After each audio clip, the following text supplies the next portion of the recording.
లేదో అనుకుంటున్నారు. ఇప్పుడు కూడా మాట్లాడొద్దు రామూర్తి గారు. నేను మాట్లాడేటప్పుడు విషయం ఏంటంటే చక్రి గారు, ఇప్పుడు వచ్చిన 700 కోట్ల మీద మాట్లాడుకుందాం, పోయిన 55 కోట్ల మీద మాట్లాడుకుందాం. రెండు మాట్లాడుకుంటాం అసెంబ్లీ రెండు మాట్లాడదాం. ఒక్క నిమిషం, అసెంబ్లీలో దీనికి చర్చ పెట్టర్లేనా? ఎందుకు మళ్ళీ ఎందుకు చర్చ పెట్టరు? నువ్వు చిన్నపిల్లలు ఎవరే? చిన్నపిల్లల ఇది చిన్నపిల్లల విషయం, చిన్నపిల్లల విషయం, చిన్నపిల్ల ఆట ఇది, చిన్నపిల్ల ఆట. ఈ రేస్ అంటే చిన్నపిల్లల ఆట తెలియదు. పర్యావరణాన్ని ప్రపంచ వ్యాప్తంగా నీకు చెప్తాను, ఆట గురించి తెలియదు, ఆట గురించి తెలియదు నీకు. ప్రపంచ వ్యాప్తంగా పర్యావరణాన్ని పరిశీలించి నువ్వే మధ్యలో అంటావు. నువ్వు నన్ను అడుగుతాను, చర్చ పెట్టుకుందాం ఇద్దరం అంటే. గీడగా చర్చ ప్రజల ముందు పెట్టు. వెంకట్ గారు, తెలంగాణ పాలిటిక్స్ లో ఇది అతిపెద్ద సంచలనమైన అనాలి. ఎందుకంటే ఒక మాజీ మంత్రి పెట్టేది నువ్వు టీవీలో చర్చ, ఆడ చర్చ, ఈడ చర్చ కాదు. దమ్ముంటే ప్రభుత్వం చిత్తశుద్ధి ఉంటే, ప్రభుత్వం తప్పు చేయలేదు, ప్రభుత్వం. రామూర్తి గారు ఒకసారి వెంకటకి అవకాశం ఉండడమేనా మీ లక్షణం? ఇక వేరేది లేదా? నువ్వు నన్ను అడిగి మళ్ళీ నువ్వు నన్ను చర్చ పెట్టుకుందామా, అది మాట్లాడదామా, ఇది మాట్లాడదామా, చర్చ ఈడ కాదు కదా చర్చ. మాట్లాడు. నీకున్న ఆవేశంతో అది నువ్వు అడాప్ట్ చేసుకుంటావు. నేను అడగలేమాట. నాకు ఆవేశం లేదు, నీకున్నది ఆవేశం. వ్యక్తిగతంగా ఎప్పుడు మాట్లాడద్దు, ఎప్పుడు మాట్లాడద్దు. నీకున్న ఆవేశం, నాకేడున్నది ఆవేశం? రామూర్తి గారు మాట్లాడు. కొంచెం ఇప్పుడు నువ్వే ఆవేశపడుతున్నావు. ఎవరో ఒకళ్ళు మీరు ఆవేశపడుతున్నా. మీరు ఆగండి, మీరు పెద్దోళ్ళు కదా, మీరు ఆగండి. చక్రి గారు, నేనేమంటున్నా అంటే ఒక మాట మీరు అర్థం చేసుకోండి. ఇన్ కేసు ఏ ప్రాసెస్ అయినా, రామ్మోహన్ రావు గారు ఉన్నారు, వారు అడ్వకేట్, నేను కూడా ఒక అడ్వకేట్. సరే, వారికంటే నేను చాలా జూనియర్. నేనేమంటున్నా, ఇన్ కేసు ఈ ప్రాసెస్ కనుక లీగల్ వేలో జరగకుండా కక్ష సాధింపుతో జరుగుతుందని అనుకుంటే దీన్ని వేరే కోణంలో కూడా తీసుకెళ్లొచ్చు. కానీ ఆ కోణంలో వెళ్ళలేదు. ఇప్పుడు సింగిల్ బెంచ్ జడ్జిను, రిటైర్డ్ అయిన జడ్జో లేకపోతే ప్రజెంట్ ఉన్న జడ్జిను పెట్టి అటు కాళేశ్వరంలో కానీ విద్యుత్ కమిషన్ లో కానీ ఏర్పాటు చేయడం జరిగింది. ఈ విషయంలో పర్టికులర్ గా ఇది ఎప్పటి నుంచో నానుతున్న విషయాన్ని ఎక్కడ ప్రభుత్వం దీంట్లో జోక్యం చేసుకోలేదు. కేవలం ఏసీబీకి అప్పగిస్తే ఏసీబీ వాళ్ళు దీన్ని చేయాలనుకున్నప్పుడు గత ప్రభుత్వంలో జరిగిన ఇష్యూ కాబట్టి, గత ప్రభుత్వంలో కేటీఆర్ గారు మంత్రిగా చేశారు కాబట్టి, ఆ ప్రభుత్వం అక్కడ జరిగిన ప్రాసెస్ ప్రకారం కేబినెట్ కి ఎవరైతే గవర్నర్ కొంచెం కస్టోడియన్ గా ఉంటారు, కొంచెం సపోర్ట్ గా ఉంటారు కాబట్టి వారి చేత అనుమతి తీసుకున్న తర్వాతే ముందుకెళ్లాలన్న కారణం చేత సిస్టమాటిక్ గా వెళ్తున్నాం. ఇన్ కేస్ ఈ సిస్టమ్ లో కనుక ఎక్కడైనా తప్పులు దొరికినా, ఈ సిస్టమ్ లో ఎక్కడైనా ఇబ్బందులు జరిగినా అప్పుడు క్వశ్చన్ చేయడానికి అవకాశం ఉంటుంది. మీరే చెప్పారు కదా సార్, 55 కోట్ల వరకు ఏమైంది, ఏది ఆర్బీఐ దాంట్లో ఏదో ఇది చేసింది, పెనాల్టీ వేసింది అని అన్నారు. పెనాల్టీ దేనికి ఇస్తారు సార్? దేశం దాటిన సొమ్ముకి ఇస్తాం. దేశంలో ఉన్న సొమ్ముకు ఆర్బీఐ ఎటువంటి పెనాల్టీ ఏదు అంటే దట్ ఇండికేట్స్ దట్ ఫ్రాడ్ అనేది ఇక్కడ మాత్రమే జరగలే, నేషనల్ వైడ్ గా కూడా జరిగింది. దీన్ని నేషనల్ వైడ్ గా గుంజడం పెద్ద లెక్కన. కానీ ఇప్పుడు మీరు ఇంకోటి చూడండి, 2G స్పెక్ట్రమ్ కేసు చూడండి, లేకపోతే కామన్వెల్త్ కొన్ని కేసులు చూడండి. ఆ కేసులో ఇదేమో కోట్లలో జరగలే. 2G స్పెక్ట్రమ్ కేసు కేవలం ₹1 కోటి కోసం జరిగిన ముచ్చట సార్. అది 1,29 లక్షల కోసమో దేనికోసమో, ఇంకా అది ప్రూవ్ కూడా. అయినా సరే చెప్తా వినండి సార్, అయినా సరే రాజకీయంగా అప్పుడున్న గవర్నమెంట్, సెల్ఫ్ గవర్నమెంట్, యూపీలో ఉన్న జరిగింది సార్. చక్రి గారు చెప్పండి. యూపీలో ఉందని అనుకొని యూపీఓ మీదనే రాజా గారు, కనిమోళు గారు వారి మీదనే కేసు చేయడం జరిగింది సార్. అయినా అది ప్రూవ్ కాలే. ఏది ఎన్డీఏ ప్రూవ్ చేయలేకపోయింది దాన్ని. అంటే రాజకీయ కక్ష రాజకీయ కక్ష కాంతి ఏదని చెప్పి మనం చర్చించుకోవాల్సిన అవసరం ఉంది కదా. ఇంకా మేమేమంటున్నాం, ఇంకో విషయం కూడా ఇక్కడ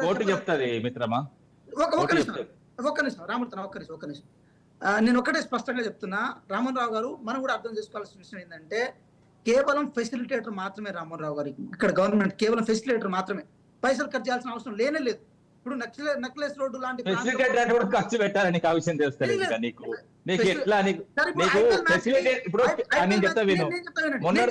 మొన్నటిదాకా ఫెసిలిటేటింగ్ క్యాపిటల్ సిటీ, మరి చెప్తా విను. మొన్నటిదాకా ఆంధ్రప్రదేశ్ కు హైదరాబాద్ ఫెసిలిటేటివ్ క్యాపిటల్ సిటీ. ఆ మిగతా ఆర్థిక ఖచ్చితంగా ఉంటాయి, ప్రతి దానికి ఉంటాయి. ప్రతి దానికి ఒక టోర్నీ నిర్వహిస్తే వాటర్ ప్యాకెట్ నుంచి మిగతా అన్ని ఫెసిలిటేషన్ ఆల్రెడీ కల్పించాలి. ఆ విషయం నీకు తెలియకపోతే దానికి రోడ్ ప్రిపరేషన్ కానీ, లేకపోతే ఇంకోటి ఈ రేస్ ఎక్కడ దొరుకుతుంది తెలుసా? ఈ రేస్ ఎక్కడ దొరుకుతుంది చెప్పండి. నేను ఒకటి చెప్తా మిత్రమా, నేను చెప్పేది, ఈ రేస్ ఎక్కడ జరుగుతాయి? ఏంది ఈ రేస్? ఇప్పుడు ఈ రేస్ ఎక్కడ జరుగుతాయి? ఊరికి బయట జరుగుతాయి. ఊర్లలో అరే ఇగో ఇదే తెలియదు తీసుకురాకండి. ఈ రేస్ లో ఎప్పుడైనా కూడా నేను చెప్పేది నీకు తెలియదు ఇక నీకు తెలియదు నీకు తెలియదు అనే విషయం తెలిసిపోయింది. ఒక నిమిషం రామూర్తి గారు మీరు చెప్పండి. నేను చెప్తా ఈ రేస్ అన్నది రామోహన్ ఒక్క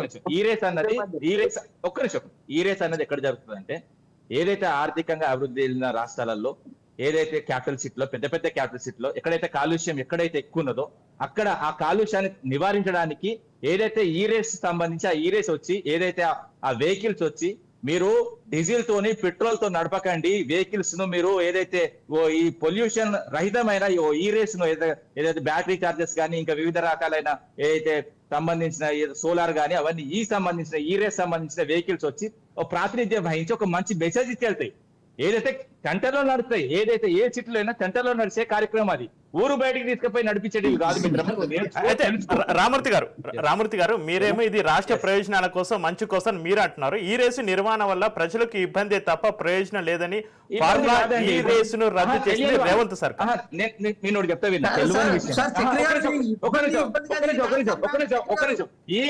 ప్రజలకు ఇబ్బంది జరగలేదా రామూర్తి గారు? ఒక మాట చెప్పండి. ట్రాఫిక్ సమస్య లేదా? నేను చెప్పేది వినండి. తెలియని వాళ్ళు ఏంటంటే ఈ రేస్ గురించి వాస్తవంగా ప్రజలకు చాలా మంది తెలియదు. ఇప్పుడు కాంగ్రెస్ మిత్రుడు కూడా నేను చెప్పేదాకా తెలియదు, ఓపెన్ గా మాట్లాడు. ఎందుకంటే ఈ రేస్ అంటే చాలా మంది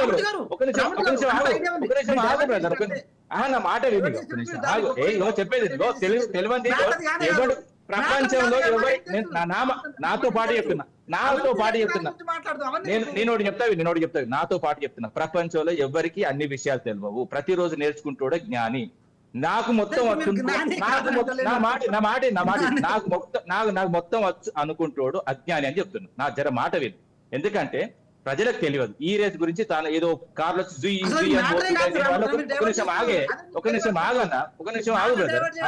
అడిగిన దానికి సమాధానం చెప్పని నాకు అడిగిన దానికి సమాధానం చెప్పని చక్రి గారు అడిగింది దానికి సమాధానం చెప్పండి. ఎందుకంటే చాలా మందికి తెలియదు. తెలియక వాస్తవంగా మొత్తం కంప్లీట్ గా నాలెడ్జ్ ఉన్న వాళ్ళు ఏమనుకుంటారంటే అరే ఈ రేస్ వల్ల ఇంత జరుగుతుందా, ఇన్ని మార్పులు వస్తాయా కాలుష్యంలో, గ్లోబల్ వార్మేషన్ కూడా మీది ఒక సంబంధం ఉన్న అంశం. ఇవన్నీ తెలియక ఏంటంటే మాకు ట్రాఫిక్ జామ్ అయిందని కొందరు, ఆ జామ్ అయింది కొందరు మాట్లాడతారు. ఎందుకంటే తెలియవు. వాళ్ళకి తెలిస్తే ఆ విధంగా మాట్లాడరు. ఎందుకంటే ప్రపంచాలతో పాటు దాంతో పాటు దేశంతో పాటు రాష్ట్రంతో పాటు నగరాలను కూడా ఒక మెసేజ్ ఇవ్వడం వాళ్ళకి నేర్పడమే. నేర్చుకోని వాళ్ళు తెలియని వాళ్ళు మాట్లాడతారు. కానీ వాళ్ళకు కూడా తెలియజేటట్టు మనం చెప్పాలి. మన బాధ్యత అది. మనం కూడా ఇష్టం వచ్చినట్టు మాట్లాడితే కరెక్ట్ కాదు. ఎందుకంటే ఒక మంచి మెసేజ్ నాలెడ్జ్ ను మనం పంచాలి. అది అందులో కొంతమంది వాస్తవంగా ఇప్పుడు ఫెయిల్ అవుతున్నారు. ఎందుకంటే వాళ్ళకి తెలియదు ఈ రేసుల గురించి తెలియదు, ఆ రేసుల గురించి తెలియదు. వీళ్ళకి తెలిసిన